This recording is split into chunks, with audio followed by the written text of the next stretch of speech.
cannot be comfortable with a peripheral Christianity that does not put pressure on you to press into God beyond the normal and the usual. Don't be satisfied with a Christianity that does not lay a demand on your private life. Don't be satisfied with a Christianity that only celebrates public ministry. There is a way your understanding of the ways and the workings of God will begin to condition the way you live in secret. It will condition the way you eat, condition the way you sleep, condition the way you even interact with your siblings, your family members.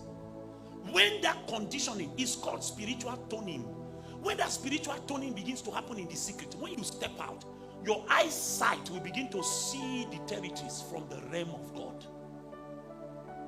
That is when you will not only understand the times, you will identify all the immorality.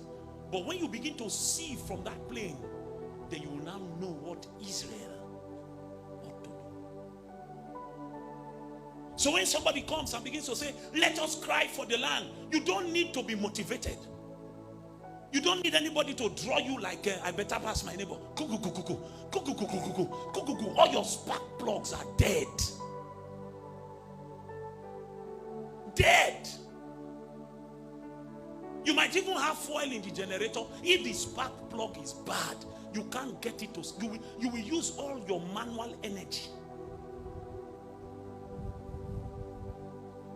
As great as a generator is, if it has a key start and the battery is flat, you cannot get it to start. It might be filled with fuel. And you see, this is why the Bible uses symbolisms. Because those three symbols that the Bible always speaks about have to go hand in hand. Grain, new wine, and oil. They go hand in hand.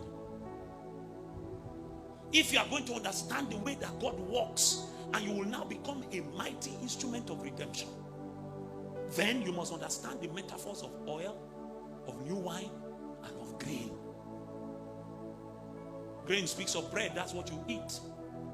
Bro, you will never understand the ways and the workings of God if you do not become deliberate about your diet, your spiritual diet. If heaven is broadcasting, the reason you cannot receive the broadcast of heaven, why is it that it was only Issachar that knew what Israel ought to do? Because that was a tribe that had paid the price for alignment. It's alignment that makes discernment possible. Alignment. If you align, discernment is not something that comes upon you suddenly so that you can perform. Discernment is the way a Christian lives consistently. Consistently. So as you're coming out of your house, you don't drop discernment at home. You go to work with discernment. You enter keke with discernment. There are many problems that the church is in now in this nation, that one knowing of what Israel ought to do would have saved us many years of suffering. One knowing.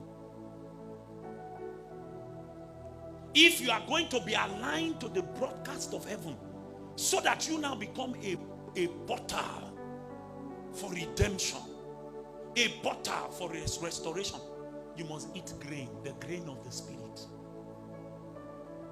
You must eat grain. And what grain does is that once you begin to eat grain, remember that for grain to be edible, grain must first go to the threshing floor. So even as you begin to feed on the word, one of the things that the word of God will begin to do is that the word of God will begin to show you the way God thinks. The word of God will begin to give you the possibilities about how God works.